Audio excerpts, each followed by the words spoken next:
video about a conversation that I had with a fellow named Wispp, who is a developer of a new tool for Skate 3 and RPCS3. So the way the tool works is that it hooks into the process of RPCS3 and finds certain memory addresses that correspond to different aspects of the game, such as the height of your ollie, that. So I've got my ollie height set to 30 right now, which is kind of ridiculous. Your jump height, so you could kind of do the same thing with your jump. You could set it to a more reasonable number and still have some fun with it. So you're still jumping quite high here, but you can jump even higher if you want. And the maximum tends to be 30 for these. And I'm not really sure what 30 means. It's just a multiplier of 30 or what, but there is some level of granularity. You can set your run speed so you can go really, really fast when you run, which is good for kind of like an easy speed glitch. So I find that this one tends to be a little inconsistent. I'm not really sure why. Like this time I'm going very fast, but sometimes you go even faster. The boneless one goes to 20, and even at 20, it's like ludicrously fast. Like it's too fast for it to do anything. So when you set it to 20, check this out. You kind of need like some open space to try it on. I think this should be enough. So just do a little boneless, and you just go like too fast to even do anything.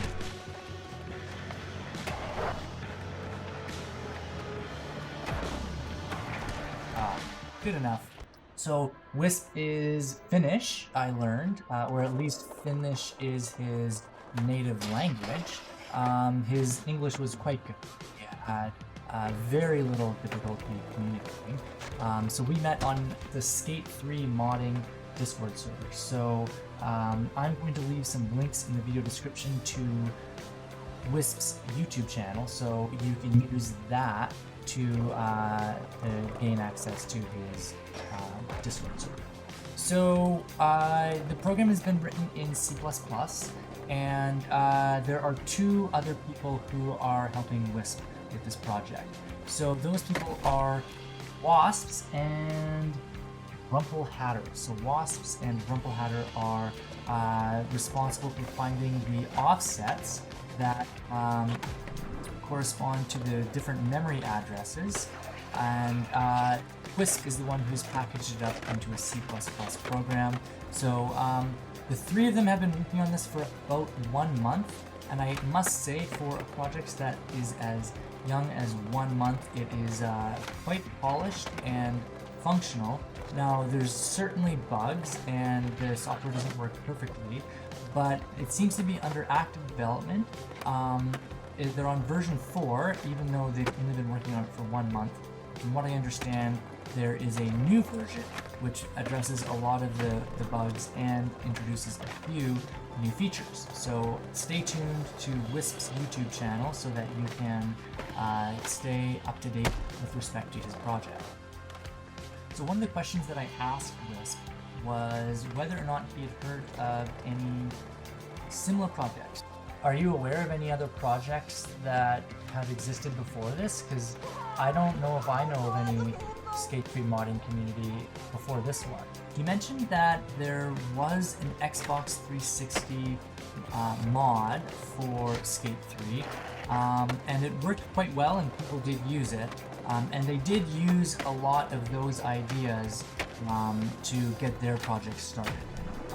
Although, as far as I understand, because they're working on PS3 and the other project was for Xbox 360, it's not like they could just copy the memory addresses from the 360 version and use them in the PS3 version. So they are responsible for all of their own work. But one of the things that Wispp mentioned that I thought was interesting was that there was no real community for the 360 version, and that's one of his long-term goals for this project, is to introduce community to this game, which seems to be getting a lot more traction lately. In the last couple of months, Skate 3 has been more and more playable on RPCS3. And although my PC is quite strong, I'm running a 10900K and a 2070 Super, even lower end systems seem to be able to keep up with 60 frames per second in most areas of this game. So it's almost as though anyone with a half-decent PC is now thinking about playing Skate 3, because up until now, you've actually needed a PS3 console, which is now almost 2 generations behind. So I'm hoping that this, coupled with the release of Skater XL 1.0, will maybe introduce the world to a renaissance of skateboard video games. I'm sure that Tony Hawk Pro Skater 1 and 2 wouldn't hurt as well, and when Session finally comes out of beta or alpha or whatever it is, then that will, of course, help this renaissance come along quite nicely as well. How hard is it to actually find the memory addresses to adjust those things that you want? Or is it more like you're kind of just digging around in the code and maybe like accidentally you find something cool? It seemed to be the kind of thing where it really depends on the thing you're trying to change. So it's not like they have access to the source code and they can just read, oh yeah, boneless top speed is, you know, this line in this file, right? And then just adjust it, recompile. They're actually having to go through memory addresses and then fiddle around with them manually.